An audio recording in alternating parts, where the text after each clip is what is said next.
community can find its way back. Never stop telling your story.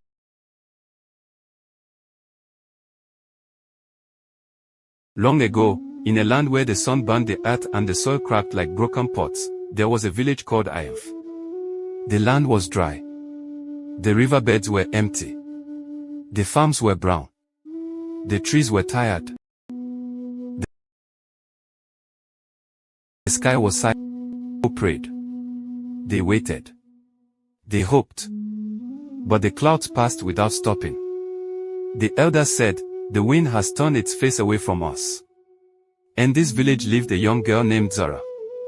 Zora was quiet, gentle, kind. She loved the land. She loved the trees. She loved the sky. She loved the wind. She would look at the sky and say, "Please remember us." She would stand on the hill and let the wind touch her face. And sometimes, the wind would stay longer around her. One evening, as the sun fell into the earth, Zora walked alone to a tall hill outside the village. The land was quiet. The air was still. Suddenly, the wind began to move. Soft at first. Then strong. It circled Zora. It lifted her hair. It moved her clothes. It danced around her. The air felt alive. Then a voice came. Not loud. Not harsh. Soft like breath. Child of the earth. Zora froze. Child of the dust and sky. Her heart beat fast. You have listened when others forgot. You have loved when others used. You have respected when others ignored. The wind wrapped around her gently. You are chosen. The wind spoke again. The land is dry because people forgot the old ways. They forgot gratitude. They forgot respect. They forgot balance. Zora fell to her knees. The wind said, "You will carry the spirit of rain. Not in your hands. Not in your voice. But in your heart." Then the wind touched her forehead. Warm. Light. Gentle. And something changed inside her. The air became calm again. The hill became silent. But Zora was no longer the same. That night, Zora dreamed. She saw dry lands. Crying children. Dead farms. Empty rivers. She saw the wind walking like a spirit. It said, "Tell your people to change their ways. To respect the land. To stop harming the earth. To return gratitude to nature. If they do, rain will return. If they do not, the land will remain silent." Zora ran to the village elders. She said, "The wind spoke to me."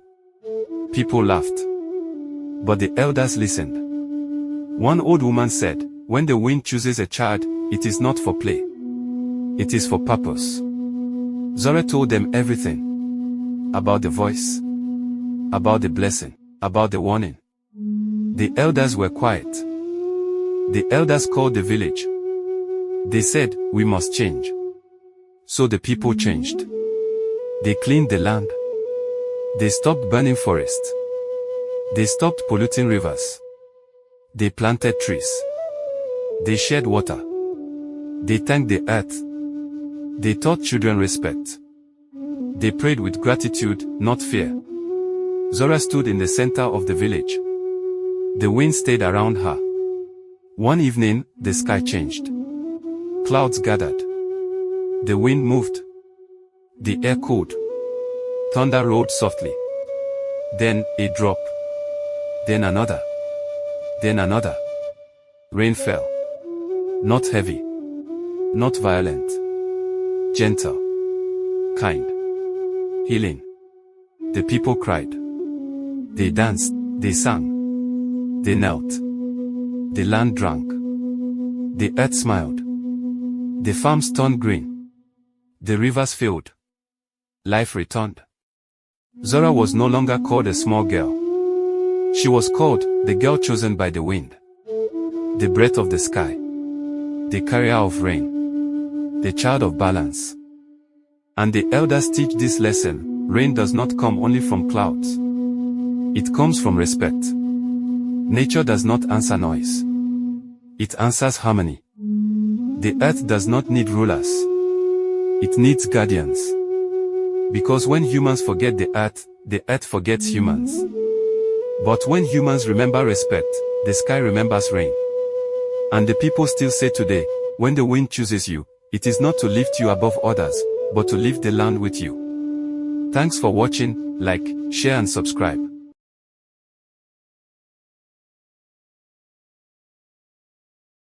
Long ago, in a village called Irio, where the earth was red and the wind carried the smell of rain, there stood a great tree. It was older than the oldest elder, taller than every hut, wider than 10 men standing together. The people called it the Tree of Memory, because it did not forget. The elders said the tree was born when the first ancestors walked the land. They said its roots touched the past, its trunk held the present, and its branches reached toward the future. Every child in the village knew the rule. Respect the tree. Do not harm it. Do not lie beneath it, because the tree remembered every name, every birth, every life, every truth, and every lie. Among the villagers lived a young boy named Tond. Tond was curious. He liked to sit under the great tree and listen to the wind moving through its leaves. Sometimes, he felt the tree was listening too. One day, Tond asked his grandmother, "Why does the tree remember?" His grandmother smiled. "Because memory is how ancestors live," she said. "As long as you are remembered, you are never gone." Years passed. One dry season, strangers came to the village. They wanted to cut the great tree. They said, "It is only wood." The villagers were afraid. Without the tree, their connection to the ancestors would fade. But the strangers did not listen. They lifted their axes. Tond ran forward. "Stop," he said. But they laughed. "It is only a tree," they said. Then the wind began to move. Slow at first, then stronger. The leaves began to whisper. Not like normal wind. Like voices. Many voices. Old voices. Ancient voices. Speaking names. The names of the ancestors. The strangers froze. Their hands trembled. They felt something they could not explain. Respect. Fear. Truth. They lowered their axes. And they left. The village was safe. The tree still stood. That night, Tond sat beneath it. He placed his hand on its bark. And he whispered, "I will remember too." The wind moved gently, as if the tree understood. Tond grew old. And one day, he became an elder. He told the children, "This tree remembers us. And we must remember who we are." And the tree still stands today. Watching. Listening. Remembering every name. The elders teach this lesson: we are not only alive in body. We are alive in memory. Those who remember their roots will never lose their way. Because when people remember their ancestors, the ancestors never leave.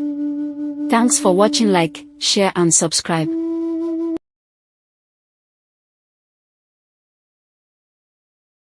Long ago, before cities and tall buildings, before cars and loud machines, the wide plains of Africa stretched far beyond what the eye could see.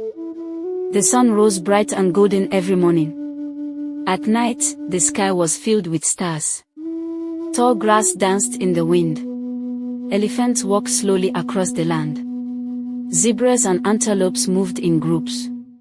Birds sang from the trees.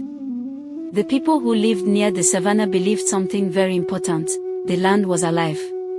And it had a guardian. They called him the spirit lion. He was not like other lions. His mane shone like sunlight. His eyes were calm and wise. He did not hunt for hunger. He did not roar in anger. He protected the balance of the land. He appeared only when the savannah was in danger. In a small village near the grasslands, the people lived simple and happy lives. They grew crops. They kept cattle. They fetched water from the river. At night, they told stories around the fire. The elders always reminded the children, respect the land. Take only what you need. For many years, the people listened. The rains came every season.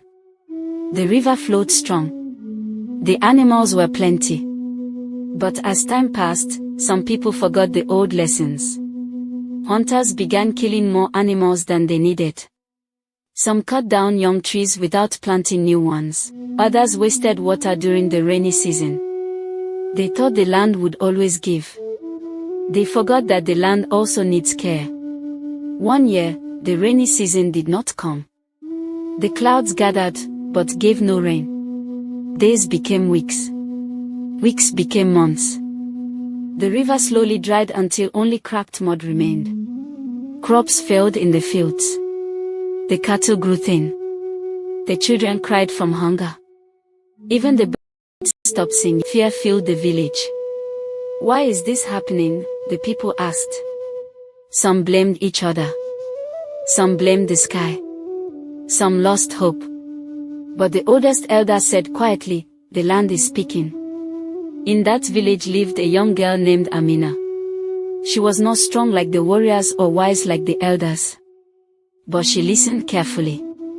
She loved the sound of the wind in the grass. She loved watching the animals move across the plains. One night, when the moon was bright, she could not sleep. The village was silent. She decided to walk beyond the huts, into the open savanna. The air felt different. Still. Waiting. Then she heard it. A deep roar. It roared across the plains like thunder, but it was not frightening. It was powerful and calm. The grass began to move. And from the tall golden grass stepped the spirit lion. He was larger than any lion she had ever seen. His mane shimmered like firelight. His eyes glowed softly, full of ancient wisdom. Amina's heart beat fast, but she did not run. The spirit lion looked at her for a long moment. Then he turned and began to walk.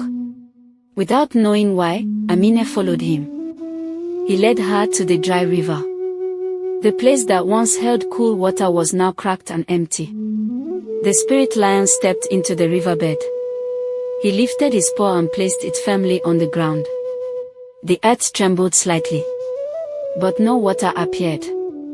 Instead, he looked at Amina again. In that quiet moment, she understood something important. The spirit lion could protect the land. But he would not fix what the people had broken alone. The people had to change. The guardian keeps balance, but humans must choose wisdom. The lion gave one final soft roar and slowly disappeared into the night. The next morning, Amina told the elders everything. Some people doubted her. But the oldest storyteller stood up and said, "The guardian has reminded us of our duty." The village made a decision. They began to plant trees where others had been cut down. They created rules for hunting only what was needed. They cleaned the dry riverbed and removed waste. They shared food equally instead of fighting over it. Every morning, they worked together. Every evening, they gave thanks to the land. The change was not easy. They were still hungry. They were still tired. But they did not stop. One afternoon, as Amina carried water from a small well, she felt something cool on her hand. A drop. She looked up. Clouds were gathering. Soon, the sky darkened and danced. The elders lifted their hands in thanks. The river began to fill again. The grass slowly turned green. Life returned to the savanna. Days later, as the sun set in bright orange spirit lion, she always ended with these words, "We do not own the land. We belong to it. The land gives us life. We must care for it. True strength protects. It does not destroy." And sometimes, one brave person who listens can change everything. Even today, When the wind moves softly across the plains, and the grass bends as if something unseen is passing through, people say the spirit lion still walks the savannah. Watching, protecting, guarding the balance between people and the land. Forever. Thanks for watching. Please like and subscribe.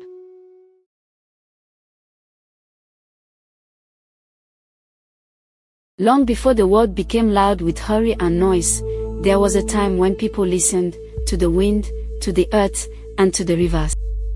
They were mothers. Villagers called her Mother Nori. She was not just water. She was life. She fed the crops, cooled the air, and whispered wisdom to those who listened. But the elders warned the children, the river is kind, but she sees your heart. She gives not to the strongest, but to the bravest. Many did not understand what that meant. Until the year the river began to fade. The rains did not come. The river shrunk day after day, her wide arms pulling inward, her voice growing quiet. The crops turned yellow. The animals grew thin. Fear entered the village like a shadow. The chief called the people together. We must bring offerings, he said. We must ask Mother Nori for her blessing. The villagers brought gifts. Gold bracelets. Precious beads. Fine cloth. They placed them at the river's edge. But the river did not rise. She did not speak. She did not answer. Among the villagers was a young girl named Sod. She was not rich. She had no gold. No beads. No fine cloth. She lived with her grandmother in a small hut at the edge of the village. Every day, Sod walked to the river to collect water. Every day, she spoke softly. Thank you for caring for us. Even when the river grew weak, she still spoke to her. One day, as she filled her small clay pot, she noticed something. A baby antelope lay near the riverbank. Its leg was injured. Its breathing was shallow. It was dying. Sod looked at her pot. The water inside was precious. Her grandmother needed it. They had little left. She hesitated. Fear whispered, if you give the water away, you may suffer. But her heart whispered louder, if you do nothing, this life will end. Slowly, she knelt. She poured the water into her hands and brought it to the antelope's mouth. It drank quickly. She poured more. And more. Until the pot was empty. The antelope blinked. Its breathing grew stronger. It struggled, then stood. It looked at her. For a moment, the world was silent. Then it walked into the tall grass and disappeared. Sod sat beside the empty river. She had nothing left. Still, she whispered, thank you. That night, something awakened. Sod dreamed. She stood beside the river. But the river was no longer weak. She was wide. Endless. Glowing with silver light. From the water rose a woman.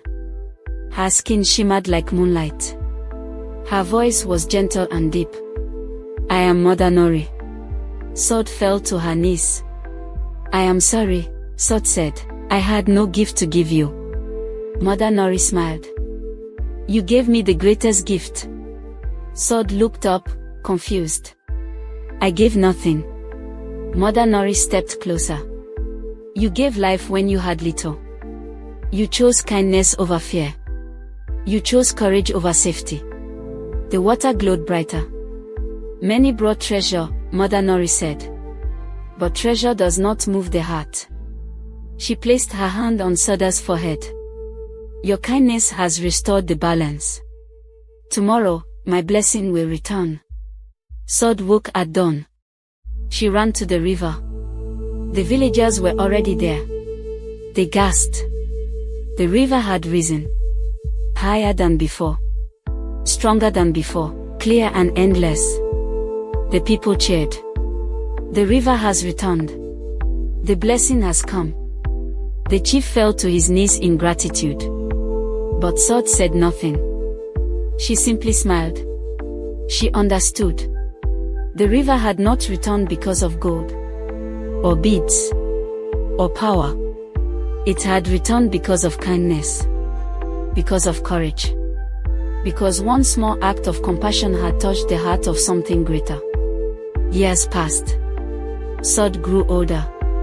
She became known throughout the land, not for wealth, not for power, but for her heart.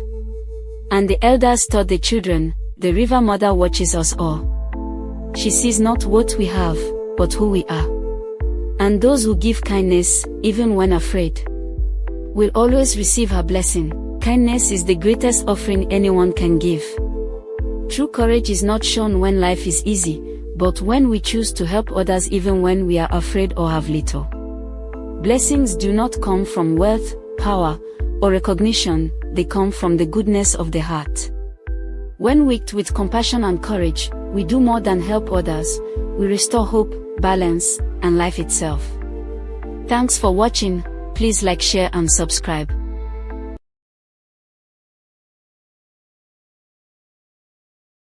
Long ago, in a village surrounded by red earth and tall baobab trees, there was a drum. Not an ordinary drum. A sacred drum. It was called the voice of the first fathers. When it was played, the wind would slow. The fire would bow. The elders would close their eyes. Because the drum did not make sound. It made memory. It carried the voices of the ancestors. And only one person could play it. The keeper. The keeper was old. Older than most trees. Older than many stories. When he struck the drum gently, the village felt guided. Protected. Watched over. The harvest grew well. Children were healthy. Rain came when needed. The drum was never touched without purpose. Never played without prayer. Until one night, it was stolen. The morning came quietly. Too quietly. The drum house door was open. The sacred cloth was on the ground. The drum was gone. The elders felt it first. A silence that felt wrong. Not peaceful. Empty. The wind did not move. The birds did not sing. The air felt heavy. The ancestors were silent. The village began to weaken. Crops bent. Animals grew restless. Dreams became troubled. The elders called a meeting. Who would dare steal what does not belong to humans? One elder whispered. No one answered. But in the crowd, a child stood still. Her name was Amora. She had dreamed the night before. In her dream, a shadow carried the drum toward the dark forest. And the ancestors whispered, "Return our voice." Amora stepped forward.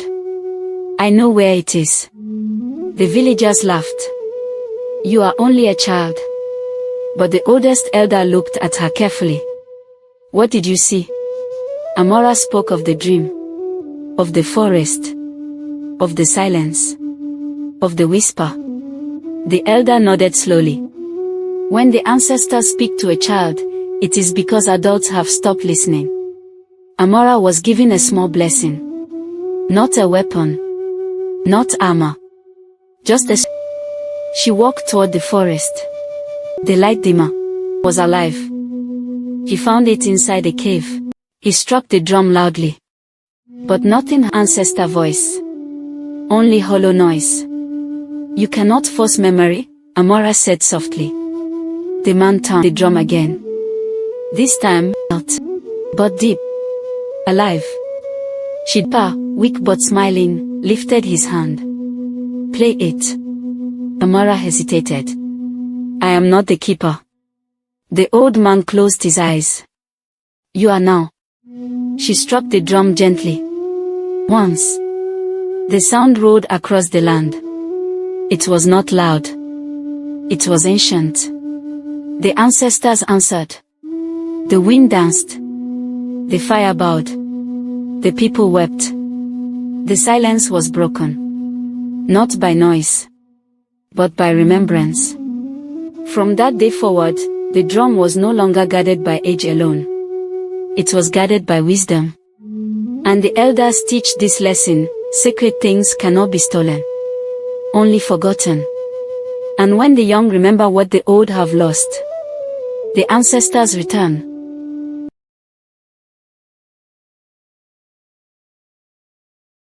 Long ago, in a small village near a wide, flowing river, there lived a young boy named Sadiq.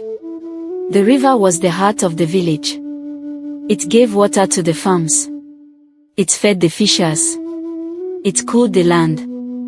It carried stories in its sound. The elders always said, "Respect the river. It is alive." But the people slowly forgot. They threw dirt into it. They cut trees near it. They took water without thanks. They treated it like it was nothing. And one day, the river became quiet. The water became low. The fish disappeared. The farms dried. The land began to suffer. The people were afraid. They prayed. They called the elders. They made sacrifices. But the river stayed silent. Only Sadiq heard something. One night, as he sat by the river, he heard a soft voice in the water. "Child." He looked around. No one was there. "Child." The voice came again, from the river. The river said, "Your people have forgotten respect. They take, but they do not give. They use, but they do not care. Tell them to change, or I will leave." Sadiq ran to the elders. He said, "The river spoke to me." The people laughed. But the elders were quiet. One old elder said, "When a child hears what adults cannot hear, it means the spirits are speaking." So they listened. Sadiq told them the river's words. The village changed. They cleaned the river. They planted trees. They stopped throwing dirt. They gave thanks before taking water. They taught children to respect the land. And slowly, the river returned. The water rose. The fish came back. The farms turned green. The land healed. The people rejoiced. And Sadiq was no longer called a small boy. He was called the one who heard. The voice of the river. The child who saved the village. The elders teach this lesson: respect what gives you life. Listen to nature. Care for what cares for you. Because the land is not just land. The river is not just water. The trees are not just trees. They are living gifts. And when people forget respect, the earth grows silent. Thanks for watching. Please like, share and subscribe.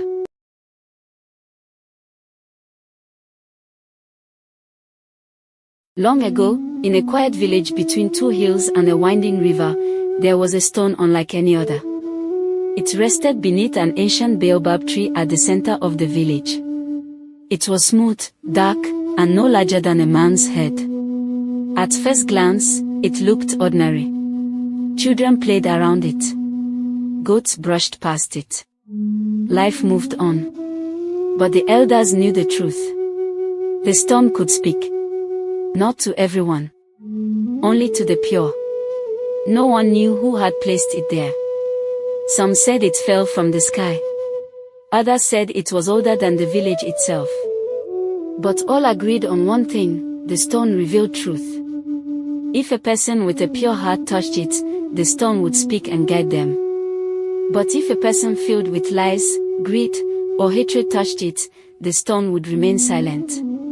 Or worse, it would reveal their shame.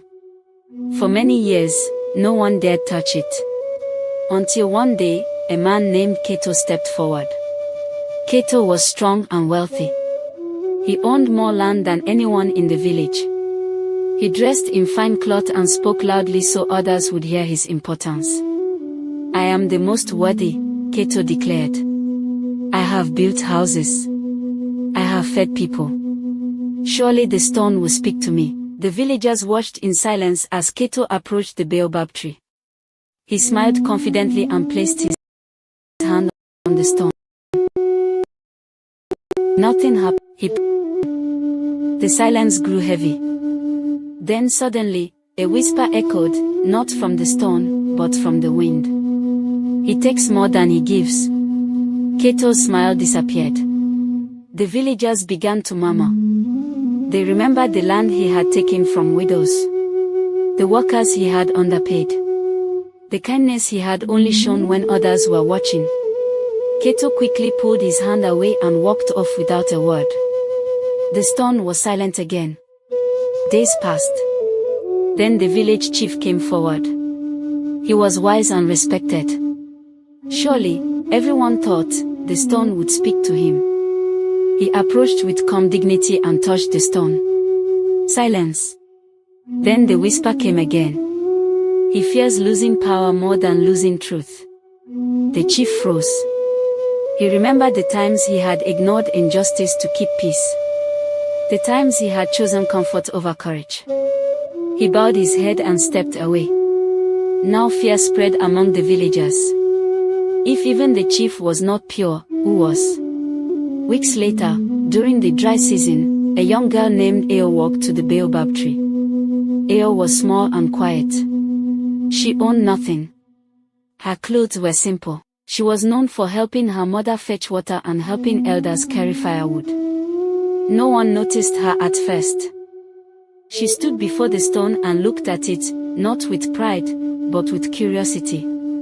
She did not believe she was special. She did not believe she was important. She simply placed her hand gently on the stone. The village held its breath. For a moment, nothing happened. Then the stone grew warm. A soft light shimmered across its surface. And for the first time in many years, the stone spoke. Its voice was calm, deep, and clear. You carry no mask. The villagers gasped. The stone continued. You help without seeking reward. You speak without seeking praise. You live without seeking power. Ao trembled. I am, she whispered. This purity, it is honesty. Tears filled the eyes of many villagers. The stone's light grew brighter. Then it spoke once more. This village will face hardship. Crops will fail. Fear will rise. But truth will guide those who listen, not those who rule. The light faded. The stone became still again. From that day on, the village began to change. People stopped pretending. They helped each other without waiting to be seen. The chief listened more. Keto returned land he had taken. And Ao. She never became chief. She never became rich. But when people were lost, they came to her. Not because she had power, but because she had truth. And though the stone never spoke again, the villagers understood its final lesson. The pure are not those without mistakes. They are those without lies. And sometimes, the quietest hearts carry the strongest voices. True purity is not about being perfect, it is about being honest. A person's character is not measured by wealth, power, or status, but by their truth, humility, and kindness. Those who seek recognition may appear strong, but those who seek truth are truly powerful. When your heart is pure, you do not need to prove your worth, your actions will speak for you. Always choose honesty over pride, truth over power, and character over appearance. Because in the end, truth always reveals who we really are. Thanks for watching, please like, share and subscribe.